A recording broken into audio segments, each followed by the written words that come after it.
Section 1. Welcome to the journey. Representing the Arizona buyer. Welcome to Representing the Arizona buyer, the entire journey.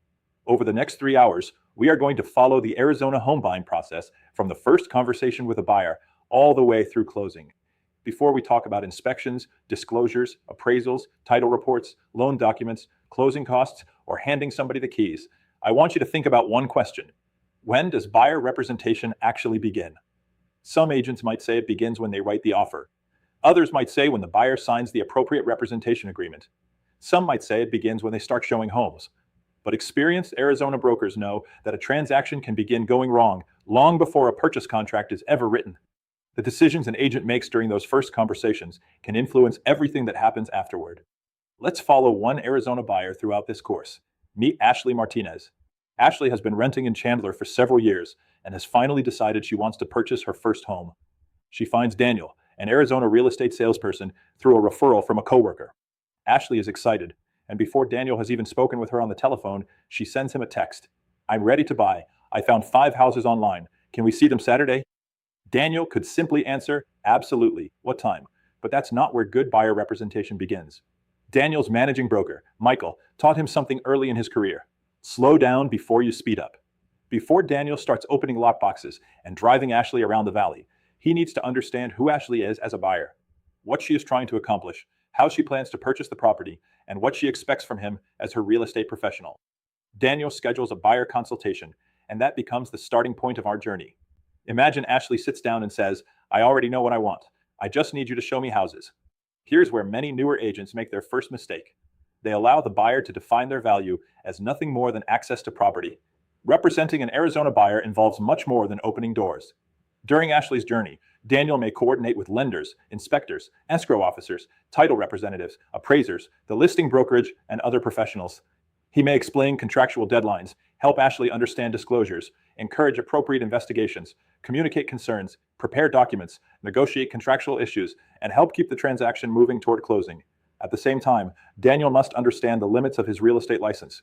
He isn't Ashley's attorney. He isn't her home inspector, accountant, lender, tax professional, or appraiser. Being an excellent buyer's agent does not mean pretending to know everything. Sometimes one of the most professional things an agent can tell a client is, "That's outside my area of expertise. Let's get the appropriate professional involved." We are going to return to that principle repeatedly throughout this course. Daniel begins his consultation by asking Ashley questions instead of immediately searching for properties. Why does she want to purchase? Has she spoken with a lender? What price range has she considered? What funds has she planned for the transaction? What property characteristics matter to her? Are there other people involved in the decision? What concerns does she have about purchasing her first home?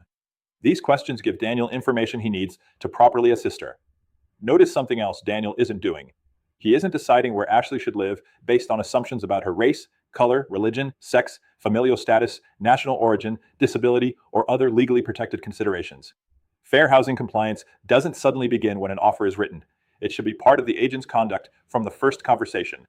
Daniel's job is to listen to the objective property and location criteria Ashley identifies and help her investigate properties consistent with those criteria. This brings us to one of the foundations of Arizona buyer representation. AAC R428-1101 establishes important duties for Arizona real estate licensees, including the obligation to protect and promote the client's interests while dealing fairly with all other parties to a transaction. Those two responsibilities are not contradictory. Daniel can represent Ashley aggressively and negotiate strongly for her without misrepresenting facts, hiding known material information, manipulating documents, or misleading another party. ARS Section 322153 also gives us an important reminder that misrepresentation, negligence, dishonest dealings, and other improper conduct can create serious licensing consequences. This is why experienced brokers continually remind agents that representing the client doesn't mean doing anything necessary to get the transaction closed. It means representing the client competently and lawfully. Here's where many transactions get into trouble.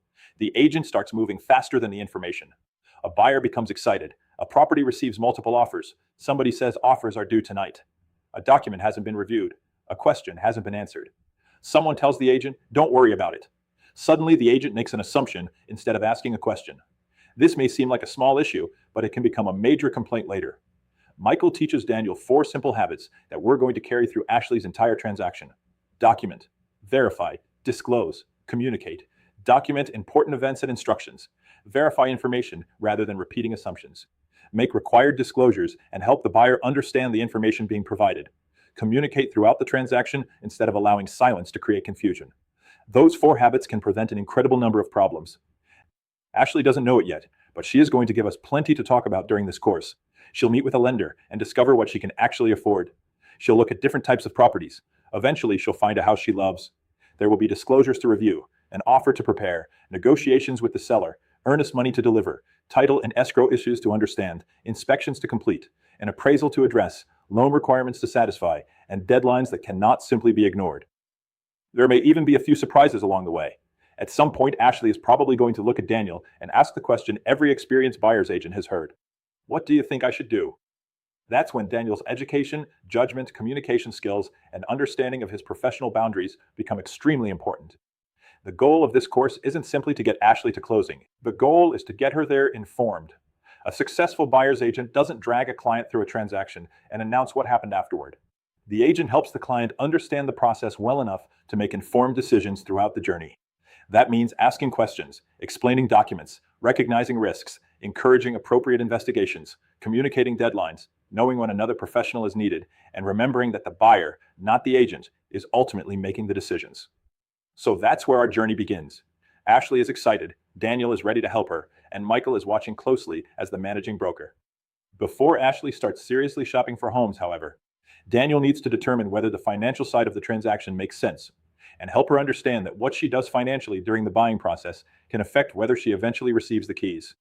Next, we're going to look at what an Arizona buyer should and should not do when preparing to purchase a home. Online discussion 1. Ashley tells Daniel she already knows exactly what she wants and only needs him to show her houses. Why should Daniel still conduct a buyer consultation? The buyer consultation gives Daniel an opportunity to understand Ashley's goals, financing situation, expectations, property criteria, concerns, and the nature of the professional relationship before the transaction becomes complicated. It also allows Daniel to establish communication expectations, explain his role and professional limitations, and begin identifying potential issues that could affect Ashley's purchase.